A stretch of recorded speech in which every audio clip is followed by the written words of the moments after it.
The most famous mantra in Tibet is Om Mani Padme Hum. Om Mani Padme Hum is 6 syllables. It represents liberating by the power of compassion into the 6 realms of samsara.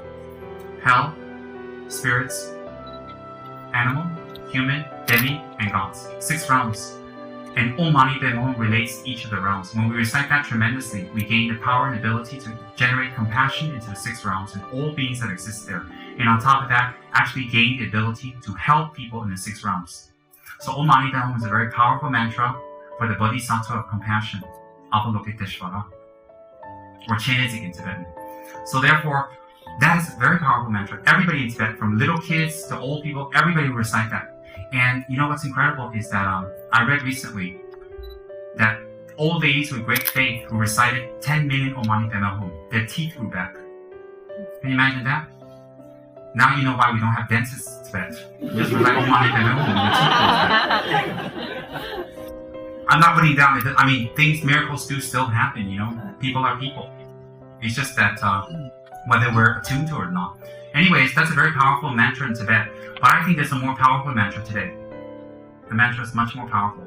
That is to think inside to let the other person win. And the word should be I'm sorry. And I'm sorry should not be a robotic, monosyllabic, dry, cold, fake, I'm sorry. You know, some people, you know, they grudgingly go, yeah, you're right, I'm sorry, you have it. And then when you say to them, well, why? They say, well, I apologize for it. I said, I'm sorry. Or they scribble it out, you know, they're really nice and nice, they write a nice little letter, you can't really read it. I'm sorry. And then you didn't sign it, here, happy? That's not it. People who say I'm sorry from the heart, it's not that you're necessarily sorry because you're right or wrong. By habituation, we might have done something to make someone unhappy.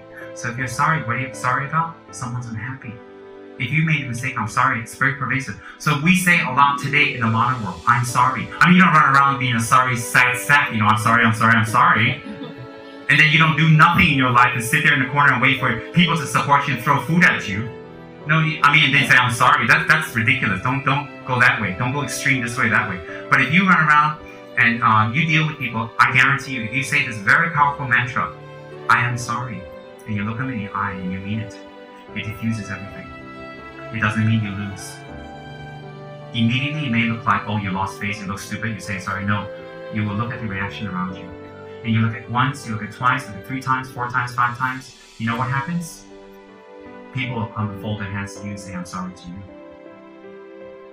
And it takes us to make the first move. Why should we make the first move? Let me reiterate again. Because we want happiness. If you're having a little fight with a little kid, you can't expect a little kid to say I'm sorry or come and talk to you and pat you on the back, can you? You're an adult. You're bigger. Your mind is bigger. Especially if you've heard the Dharma. If you're a good Christian, you're a good Buddhist, you're a good Jew, you're a good Muslim, you're a good Hindu, you're a good person, you're a good atheist, whatever, you're a good person. A good person's quality is to step out first. Why do they step out first? Because they want to make themselves and everybody happy. They like to diffuse the situation. And that example can be used, that example I use because that's the first teaching I received from His Holiness the Dalai Lama, 1976. I was very young. That was the very first teaching I received, the 8 verses of thought transformation in Washington, New Jersey. It was beautiful. And this is what His Holiness taught us. I remember clearly. We should make the first move. We should say the first thing. And we should continue it. Why? And it should be a first move without motive, agenda, or a face or pride from the heart. Why? Because we want happiness. We want to be better. We want to improve our lives. And we cannot improve our lives in non-dependence of people around us. Who is a rock and an island and they live on their own? This is not a Simon Garfunkel song. Who I am a rock, I am an island, you know, who's that? Nobody. We're social animals, we need people. We need to hang around people, we need to make money with people, we need to, make food with people, we need people, we need to be around people.